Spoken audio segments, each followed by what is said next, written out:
High বন্ধুরা, আশা করছি তোমরা ভালোই আছো। এটা হচ্ছে পুঁটি মাছ। বটিতে ভালো করে রগড়ে রগড়ে ছাল ছাড়িয়ে পেট কেটে নাড়ি ভুড়ি বের করে পরিষ্কার করে ধুয়ে এইবার নুন হলুদ আর লঙ্কার গুঁড়ো ভালো করে মাখিয়ে নিচ্ছি। এটাকে আমি গরম তেলে অবশ্যই ছাড়বো। পুঁটি মাছ আমি খুব একটা ভালোবাসি না, তবুও বাড়িতে যখন এসেছে বানিয়ে ফেলি। বানিয়ে যখন ফেলেছি তোমাদের সাথে শেয়ার করবো অবশ্যই। কড়াইয়ের মধ্যে সর্ষের তেল, 5 ফোড়ন আর হলুদটা দিয়ে দিলাম। হলুদ দিলে বলেছি না, মাছ দিলে গায়ে লাগে না ছিটকে। মাছগুলো এবার একে একে আমি সব কটা সাজিয়ে গুজিয়ে দিয়ে দিয়েছি। এবার এপিট ওপিট করে তাকে লাল লাল করে ঝুড়ো ঝুড়ো করে আমি ভেজে ফেলবো।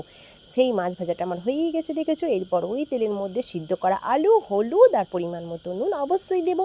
এবার একটু ভালো করে নাড়াচাড়া তো করবই। তার মধ্যে দিয়ে দেবো সর্ষে আর কাঁচা লঙ্কা বাটা, একদম ঝাল ঝাল নুন নুন করে বানাবো। দেখো, সর্ষে পুঁটি সামান্য একটু জল দিয়ে দিলাম। তার মধ্যে পুঁটি মাছগুলো খুন্তি করে এদিক ওদিক করে ঝোলে ভালো করে ডুবিয়ে দেবো। এবার জলটা মরে যাওয়ার অপেক্ষায়। তেল চারিদিকে ছড়াচ্ছে, কিন্তু আমিও একটু সেল ছড়িয়ে দিলাম। চটচটে করে বানিয়ে ফেলেছি সর্ষে পুঁটি। কেমন লাগলো ভিডিওটা? আশা করি ভালো লাগবে।